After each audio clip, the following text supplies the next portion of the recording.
Hey, Pastor John here on the second Sunday of Lent as we're on our journey to the cross and to Easter weekend. This passage today takes us to Mark chapter 4 of one of those passages I've spent a lot of time in as a pastor. I've preached it many different ways.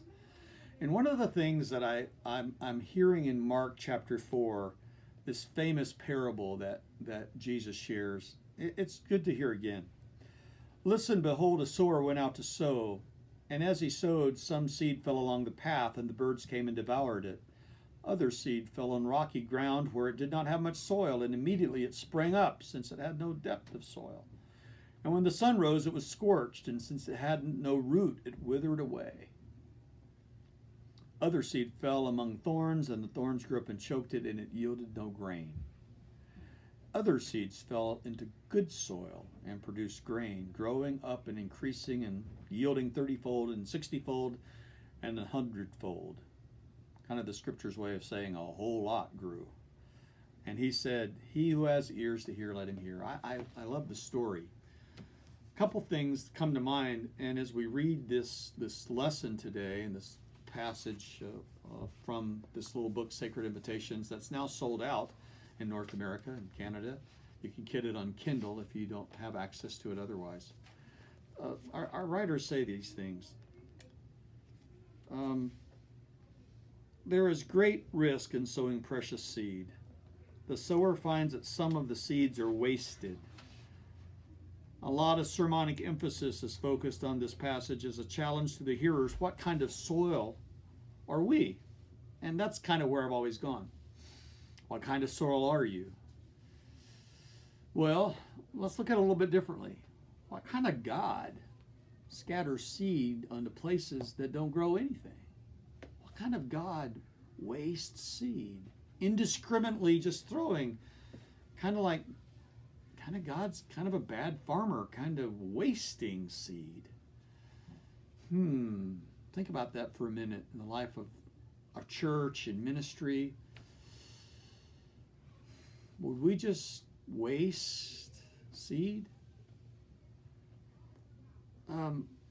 One of the things that I've learned about living in Arizona is I'm terrible at growing grass. Absolutely world-class, number one worst grass grower, because I'm used to just grass being dormant and then grass growing in Oregon and Idaho, and no grass and snow for 2 feet for a couple of months, and everything melts, and then all the weeds come. I spray the weeds, and then the grass comes. I fertilize. I had learned how to put on some pre-emergent weed killer, but when it comes to seeding and fertilizing, I'm the worst. I've leaned on my friend Tim many times. He's laughing if he's watching this. And he's taught me that you replant, your winter grass, which I'm bad at. I usually do too much water or not enough water, and then I put out seed. And guess what? We finally figured out this was the year. I got the new lawnmower, and I cut all the grass down to the lowest nub, and I planted the seed, and guess what happened? All the birds I'd been feeding, and my bird feeder said, thank you very much. We're going to eat your grass. And so we're scaring off birds all the time, doves and pigeons, and every sparrow lurks in our grass. You can eat out of the bird feeder, but not the grass. It's kind of a bad joke. I love birds. But guess what happened? Kathleen, my amazing green thumb, who has the mind of a gardener, who speaks to her plants and grows them and loves them, she got in charge of the grass seed, said, sweetie, I'm gonna do this because it's just not looking very good. So she got into it. And every time we would mow, we'd put a little grass seed in the bare spots, add fertilizer. A couple more seeds, add fertilizer. 3 times we've seeded and fertilized that yard. I got a message yesterday from my amazing bride who said, honey, we have a jungle out back. Come home, Tarzan, and mow the jungle. So that was kind of funny. Last night, after I ran some miles, 3 miles, I mowed the lawn 4 times. And I was amazed by what grew. Now let me go back to the birds. Why am I so hung up about a bird eating seed? There's so much seed the bird's going to lose. God, the sower of the gospel, cannot be stopped by one bird or one attack or one problem or one issue.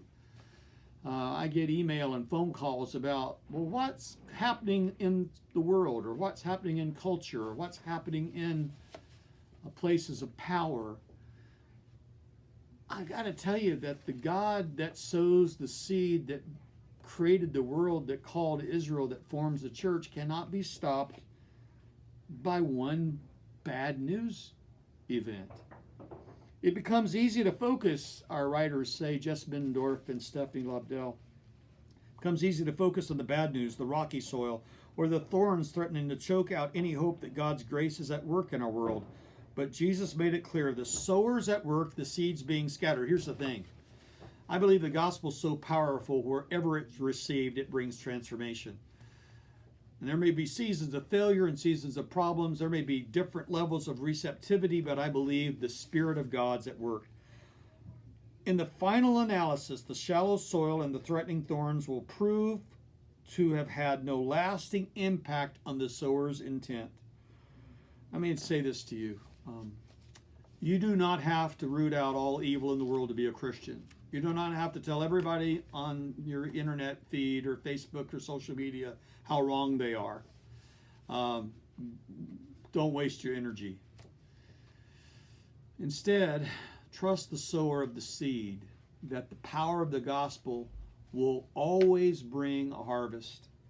The crop will grow and produce far more than we knew or expected. I would imagine that the two women that started a Sunday school class in an abandoned school building in the early 1950s would never imagine there'd be 200 kids enrolled on campus at our preschool and a church with a database of about 826 right now, calling Tempe Church of the Nazarene their home. It just started with a couple of women with a message about Jesus to children. And I want to keep it that simple. God's planting seed everywhere. And I pray that God would show you where to throw some seed. Don't ever look past a person as a person who's never going to listen, never going to receive. You just need to be faithful to throw that seed. I'll see you Monday. Take care.